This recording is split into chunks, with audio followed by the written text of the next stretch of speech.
Okay, so share ko sa inyo to guys, no. So ngayong araw guys, meron tayo ditong phone device guys, no. So itong phone device na ito guys ay parang Oppo E5 ito guys, no. So ito guys yung likod guys ng phone device nito guys, no. So buksan natin guys. Yan. So parang Oppo E5 ito guys yung ganitong unit guys. Ito guys yung likod yung guys, no. So yung issue guys ng phone device nito guys ay bigla siyang nag-shutdown guys, no. At ayaw niya na guys mag-charge guys, no. Yan. So ayan siya guys. So charge natin. So wala siyang response guys, no. Tapos pag paandarin mo siya guys ay hindi siya mag-andar guys, no. So subukan natin paandarin guys. So ayan siya guys, no. Subukan natin kapag magtuloy siya. Yan. So namamatay siya guys, no. So yung issue niya guys ay nag-shutdown ito tapos hindi na siya mag-charge guys, no. Yan. So ulitin natin guys. So paandarin natin ulit. Yan. So ayaw niya mag-charge tapos ayaw niya magtuloy guys, no. Yan, hanggang logo na lang siya guys. So parang nabootlog siya. So ang gagawin natin dito guys ay bubuksan natin guys yung unit na ito guys, no. So para mabuksan natin ito guys, pwede kayong gumamit guys ng electronic liquid nyo guys, no. Or pwede kayong gumamit guys ng heat gun nyo guys, no. So yung gagamitin natin dito guys ay heat gun guys, no. Para mas madali tayo guys. Yan. So simulan natin. So palambutin lang natin guys yung adhesive nito guys, no.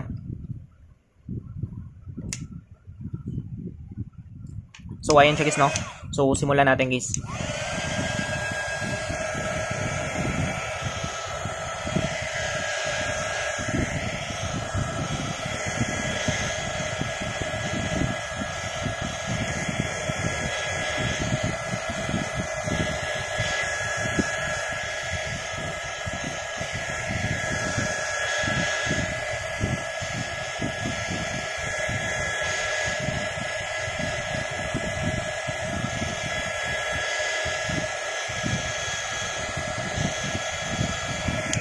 So ayan siya guys, no.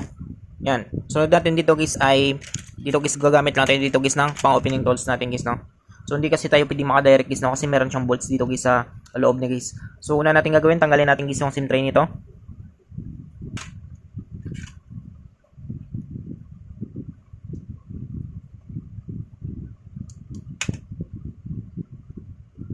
So ayan siya guys, no. So meron pa siyang SIM guys. So tabi lang natin yan. Sunod natin guys ay bubuksan natin to guys gamit ng pang opening tools natin. Yan. So madali na lang siyang buksan guys, no, kasi malambot ang guys yung adhesive nito guys. Yan. So subukan natin buksan. So dandaan tayo guys, no. Meron kasi siyang ano guys, fingerprint sensor guys.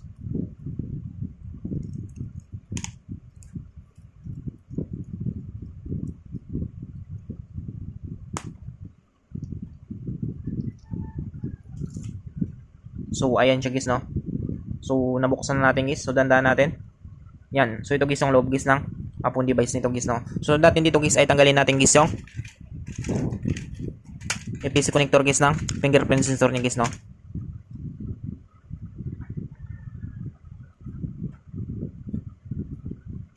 Yan. So natanggal natin guys. So ito guys, ingatan natin ito guys, no. Kasi kapag ito guys ay naputol guys ay possible guys, no, na ma-disable guys yung fingerprint sensor niya guys. Yan. So mawalan siya guys ng fingerprint sensor. So ito pala guys ay wala na siyang lock guys, no. So tinanggalan na nila guys ng lock.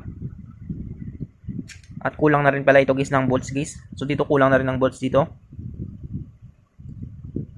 Dito sa baba guys kulang na rin guys, no. So nabuksan na talaga ito guys, no. Sira na rin guys yung butas na rin guys yung selyado niya guys. Yan. Dito meron pa yan ditong bolts guys. Tapos lock, meron pa yan siyang lock. So ang gagawin natin dito guys ay bubuksan natin guys yung unit nito guys, no. So para mabuksan natin guys ay tanggalin natin guys lahat guys ng mga bolts nito.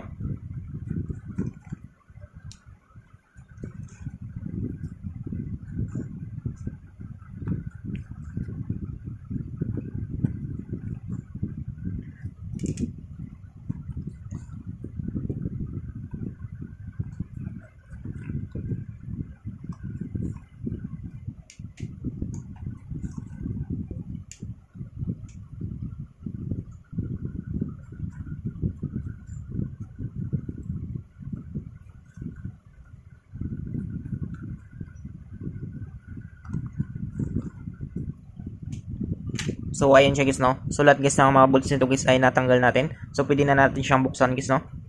So subukan natin guys, buksan natin.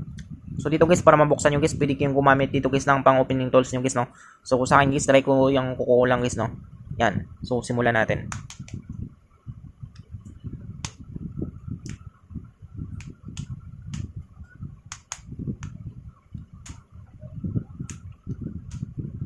Yan. So, ito guys yung loob guys ng parang Oppo A5 ito guys, no? Yan. So, sunod natin dito guys ay tanggalin natin guys yung FPC connector guys ng battery niya guys, no? Or yung tinatawag natin guys na flexible printed circuit nito guys. Yan. So, tanggalin natin yan. So, ayan siya guys, no? So, natanggal natin. Sunod natin dito guys ay buksan natin ito guys yung ano na ito. Dito guys sa board niya or dito guys sa charging board niya guys, no? So, ang gagawin kasi natin dito guys ay magtitest tayo dito guys ng voltahe guys, no? I-reading natin guys yung voltahe niya guys. So, check natin guys kung meron siyang 5 volts. Check rin natin guys, no, kung shortage guys. Kung bakit hindi siya nag-charge guys.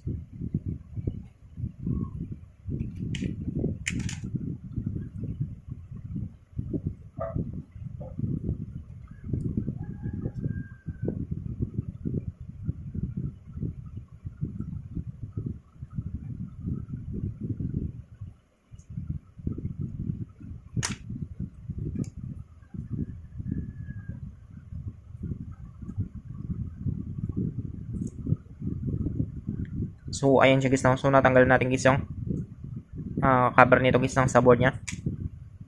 Sunod natin dito guys ay titest natin ito guys yung sa board nito guys, no? So, kapag okay ito guys yung ano niya, sa board niya, ibig sabihin guys ay nandito guys sa BMS niya guys, no? So, titest muna natin to guys. So, para matest natin ito guys, kailangan nating maglagay guys ng voltahe dito guys, no?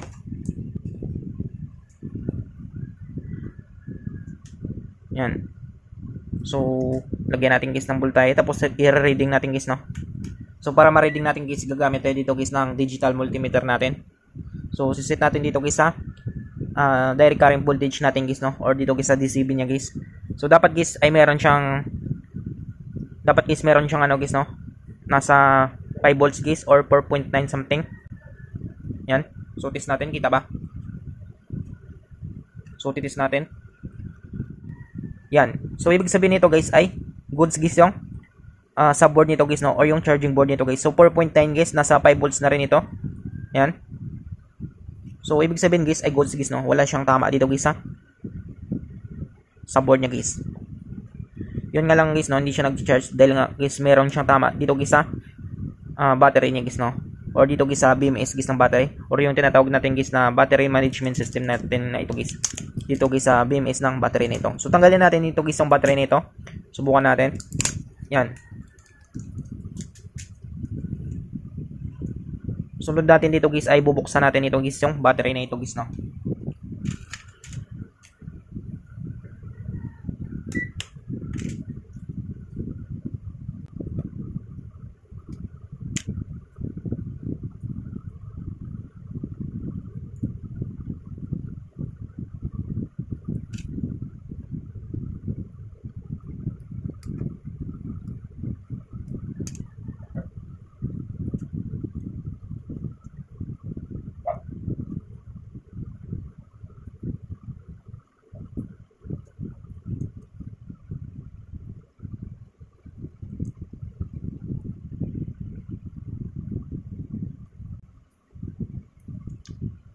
So, ayun siya guys, no? So, nabuksan natin guys. Sunod natin dito guys ay titest muna natin guys yung battery nito guys. So, direct current voltage pa rin tayo guys, no? So, natest na rin natin guys yung charging board niya or yung subboard niya guys, no? So, titest rin natin ito guys yung battery niya kung bakit hindi siya nag-charge guys. So, base guys sa nakalagay dito, yung positive guys ay nasa kaliwa guys, no? So, yung positive ay nasa kaliwa. Tapos, yung negative guys ay nasa kanan guys, no? Yan. So, 4.2 guys. So, possible guys na may tama guys yung BMS nito guys, no? So, ang gagawin natin dito guys ay ibabypass natin guys yung resistor nito guys, no? Or yung fuse na ito guys. Yan. So, jumper natin ito guys. Tanggalin natin ito. So pag matanggal natin ito guys, tapos na jumper natin or na bypass natin guys, subukan natin guys no, balik natin guys sa unit niya. Subukan natin guys kapag mag-charge siya guys no.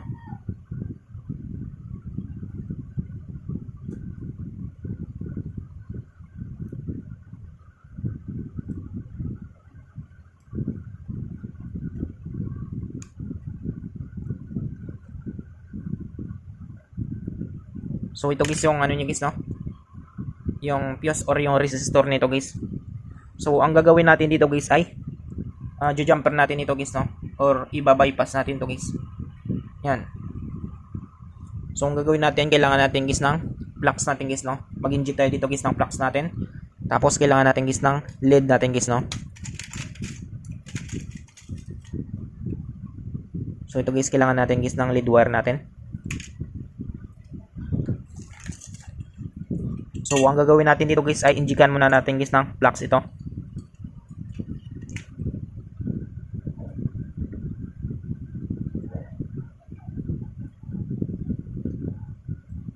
So inject muna natin guys ng flux natin. Yan. Sunod natin guys, kailangan rin natin guys ng soldering iron natin guys. Tsaka yung lead natin guys no.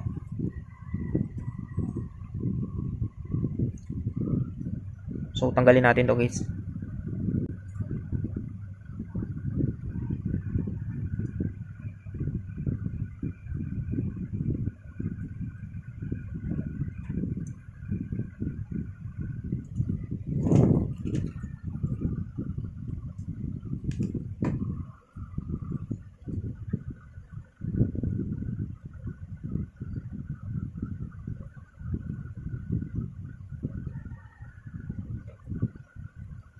So ayan siya guys no. So natanggal natin guys. So linisin lang natin. Yan.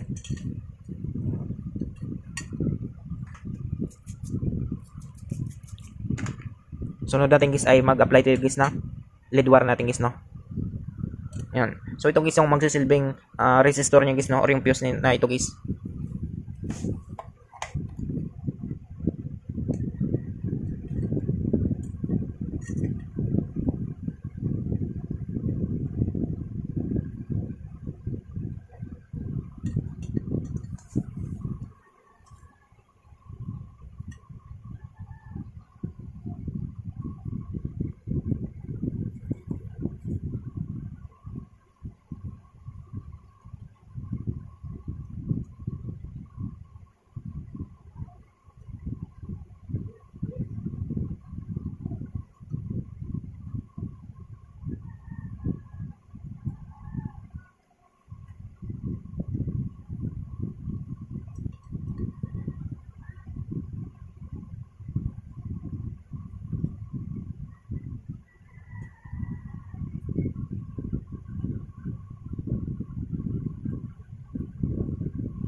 So ayan siya guys no. So na jumper natin guys, or na bypass natin guys yung fuse resistor niya guys no.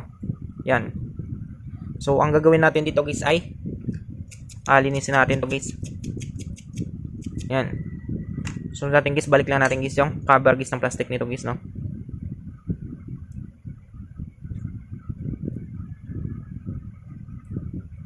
Yan.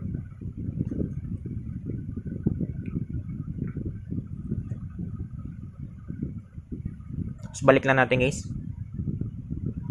So subukan natin guys no, kapag mag-charge siya guys or magtuloy siya guys no.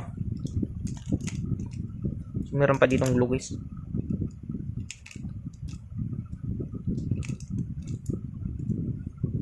So possible guys na replacement na ito guys yung LCD nito guys. Yan. So nakat na kasi guys yung plastic niya dito guys no. So ibalik natin guys sa ano niya.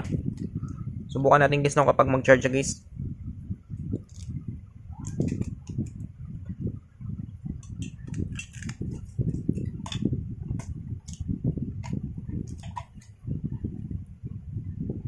So charge natin guys. So dapat guys mag-charge siya guys, no? So ayaw mag-charge guys. So ayan, nag-charge siya guys, no? So dapat guys ay luto guys ang pagkahinang natin guys, no? Kasi kapag hindi siya luto guys ay hindi siya magpa-power guys, no? Yan. So meron siyang 88%. So kanina talaga kasi guys ay hindi talaga siya nag-charge guys, no? Yan.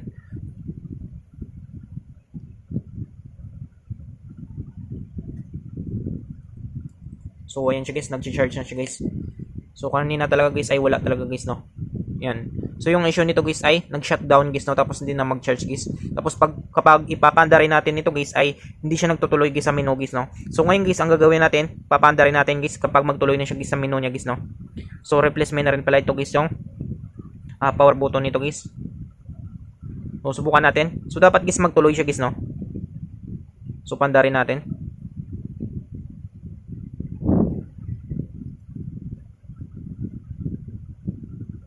Yan.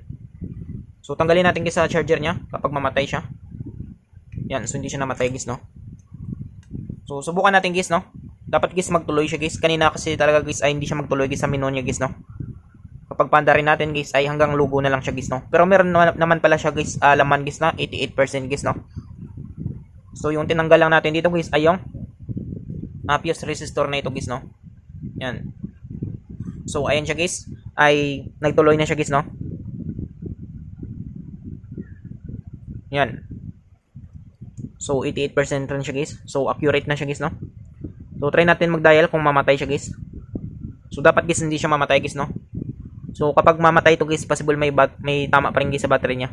Yan, so hindi siya namatay. Ibig sabihin guys ay na-fix na natin guys yung issue guys ng phone device nito guys. Yan. So tinis lang natin guys yung ano niya guys, no? Kasi hindi siya nag-charge. Tinis natin guys yung subboard niya or yung charging board niya. So goods naman, meron tayong nasukat guys na 4.9. Nasa 5 volts na rin. So sunod natin, ginawa natin guys, chinik natin guys yung battery niya. So natin guys ay binaypass natin guys yung fuse resistor guys ng phone device nito hanggang sa naging okay siya guys, no? Yan. So okay na to siya guys. So ganun lang guys, no? Kung paano natin guys ma-fix guys yung phone device natin guys na biglang nag-shutdown tapos ayaw na guys mag-charge. So I hope guys na makatulong sa inyo itong video tutorial natin. Sa mga bago pa lang sa ating channel guys, no? Huwag natin kalimutan guys i-click guys yung subscribe at yung notification bell button para ma-update ko kayo guys sa susunod natin guys na video tutorial. Thank you guys and God bless sa lahat.